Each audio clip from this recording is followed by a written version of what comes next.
Rice and shine চ্যানেলে আপনাদের সকলকে স্বাগত। বড়দের জন্য রইল আমার সশ্রদ্ধ প্রণাম, আর ছোটদের জন্য রইল অনেক অনেক ভালোবাসা। আজ ছোটরা তোমাদের আমি ভগিনী নিবেদিতার জীবনের দ্বিতীয় অংশটি, একটা সেকেন্ড পার্টটি শোনাবো। আগের দিন শেষ হয়েছিল এর কাছে সুশীত, তারপর থেকে আজকে শোনাবো। সবাই তোমরা চোখ বন্ধ করে উপলব্ধি করার চেষ্টা করো। স্বামী বিবেকানন্দের পূর্ব নাম নরেন্দ্রনাথ দত্ত। তিনি ঈশ্বরের অস্তিত্ব নিয়ে প্রশ্ন করতে করতে শ্রীরামকৃষ্ণের নিকট উপস্থিত হন, আর শ্রীরামকৃষ্ণ তার ভাব প্রচারের দায় নরেনের কাঁধে চাপিয়েছিলেন। 1893 খ্রিস্টাব্দে তিনি যান আমেরিকায় শিকাগো ধর্মসভায় যোগ দিতে। তাকে নিমন্ত্রণ করা হয়নি, তার কাছে কোনো পরিচয়পত্রও ছিল না। তবু তিনি সেখানে যান হিন্দু ধর্মের প্রতিনিধি হিসাবে। নানা বাধা নিষেধ অতিক্রম করে তিনি ধর্মসভায় নতুন সুরে নতুনভাবে ভাষণ দিয়ে আমেরিকাবাসী লক্ষ লক্ষ নরনারীর হৃদয় জয় করেন। সত্যকে জানার কথা বলে সেদিন তিনি তাদের হৃদয় জয় করতে পেরেছিলেন। আমেরিকার নানা স্থানে স্বামীজি হিন্দু ধর্মের সার তত্ত্ব বেদান্ত প্রচার করে বেড়ালেন। শীঘ্রই তার খ্যাতি ছড়িয়ে পড়ল বিশ্বের সর্বত্র। লন্ডন থেকেও তার ডাক এলো। 1885 খ্রিস্টাব্দের আগস্ট মাসে বিবেকানন্দ লন্ডনে এসেই কাজ আরম্ভ করলেন। তার কথা প্রতিদিন প্রচারিত হলো বিভিন্ন সংবাদপত্রে। মার্গারেট তখন আপনার অন্তরে সত্যের অনুসন্ধানে সফল না হয়ে সংশয়ে ক্ষত বিক্ষত। এমন সময় লেডি ম্যাজেসন একদিন তার ড্রয়িং রুমে এই হিন্দু যোগীকে আহ্বান করলেন কিছু বলবার জন্য। সেই সঙ্গে অন্তরঙ্গ কয়েকজন বন্ধুরও আমন্ত্রণ হলো। মার্গারেটও ছিলেন তাদের মধ্যে। একজন পরিচিত বন্ধু তাকে বললেন, এই হিন্দু যোগী হয়তো তাকে সত্য অনুসন্ধানের পথে সহায়তা করতে পারবেন। তিনি মনে মনে ভাবলেন, দেখা যাক না, কেন ইনি কি বলেন। কৌতূহলের বশবর্তী হয়ে মার্গারেট সেখানে গেলেন। মার্গারেট নিয়মিত স্বামীজির প্রতিটি বক্তৃতা ও ক্লাসে যোগ দিতেন। প্রশ্নোত্তর ক্লাসগুলি ছিল খুবই আকর্ষণীয়। এই সকল ক্লাসে মার্গারেটই ছিলেন সবচেয়ে মনোযোগী শ্রোতা। তিনি স্বামীজিকে প্রশ্নের পর প্রশ্ন করতেন। ধারালো বক্তব্যে স্বামীজির মতকে খণ্ডন করার চেষ্টা করতেন। তার কথায় সন্দেহ প্রকাশ করতেন। স্বামীজি কিন্তু এতে বিন্দুমাত্র বিরক্ত হতেন না। তিনি বুঝেছিলেন এই অসামান্য মেয়েটির অন্তরে রয়েছে প্রকৃত সত্যকে জানার তীব্র আকাঙ্ক্ষা।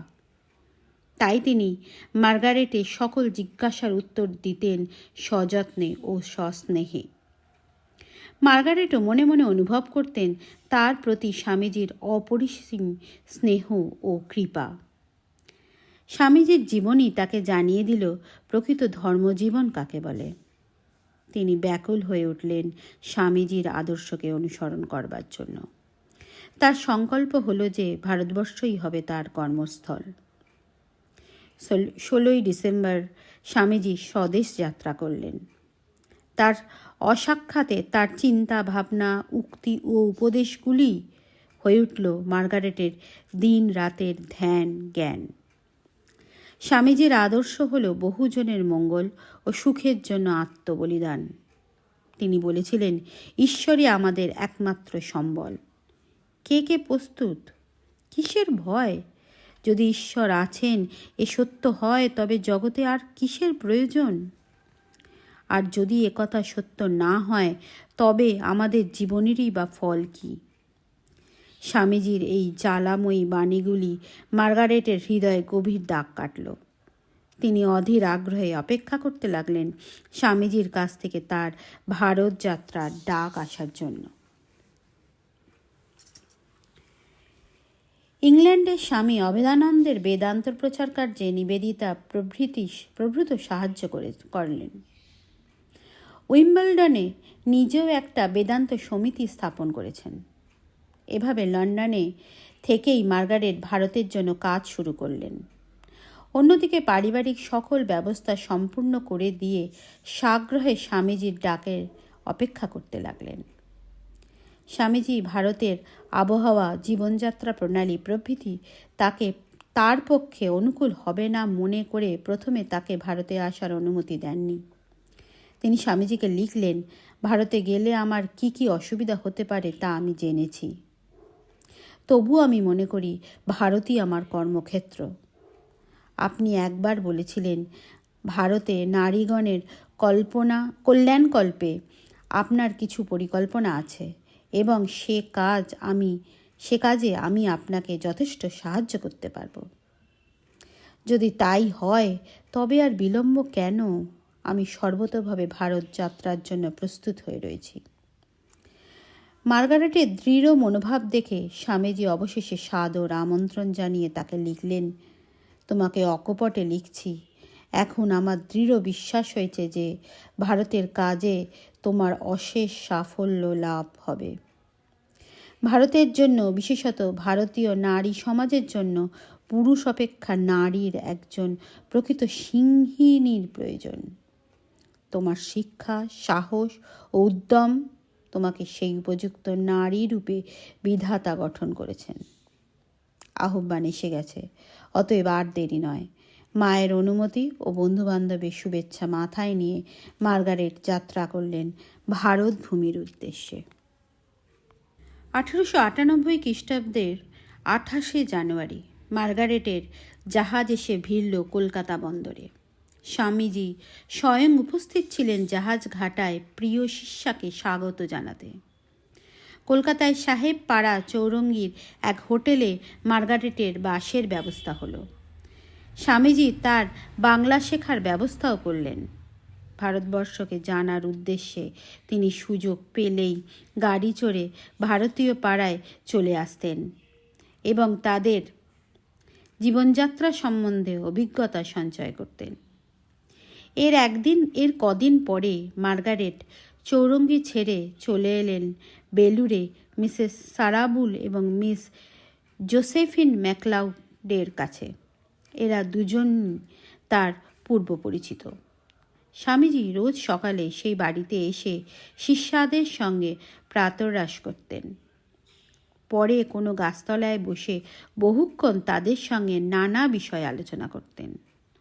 তন্ময় হয়ে তিনি বলে যেতেন বেদান্ত, কাব্য, সাহিত্য, ইতিহাস, দর্শন ও পুরাণ বিষয়ে অনেক নতুন নতুন কথা।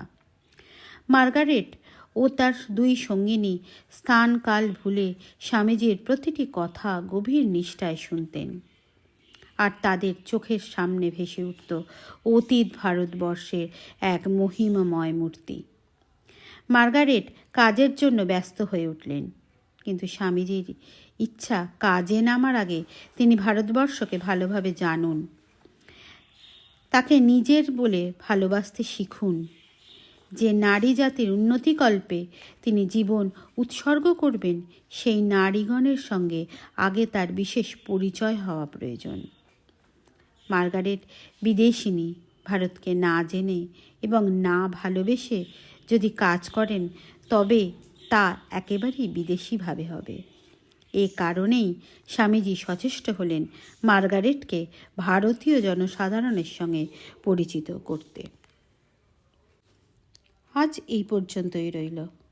তাহলে দেখলে তো, ভগিনী নিবেদিতা নিজের সমস্ত পরিচিত পরিবেশ ছেড়ে এক সম্পূর্ণ অজানা পরিবেশে এলেন ভারতবর্ষে। সেখানে এলেন কেন? তিনি এলেন সেবা করতে। কাদের? ভারতবাসীকে। তার পরিবর্তে তার এখান থেকে কিন্তু পাওয়ার কিছু নেই, কিন্তু তাও তিনি দিতে এলেন। আর তার জন্য তাকে তার অনেক স্যাক্রিফাইস, অনেক ত্যাগ স্বীকার করতে হয়েছিল। প্রথমত তিনি নিজের পরিবার ছেড়ে চলে এসেছিলেন, নিজের দেশ ছেড়ে চলে এসেছিলেন শুধুমাত্র ভারতবর্ষ। তারপরে তিনি বিদেশিনী বলে স্বামীজি তাকে প্রথমে কাজ দিতে রাজি হননি।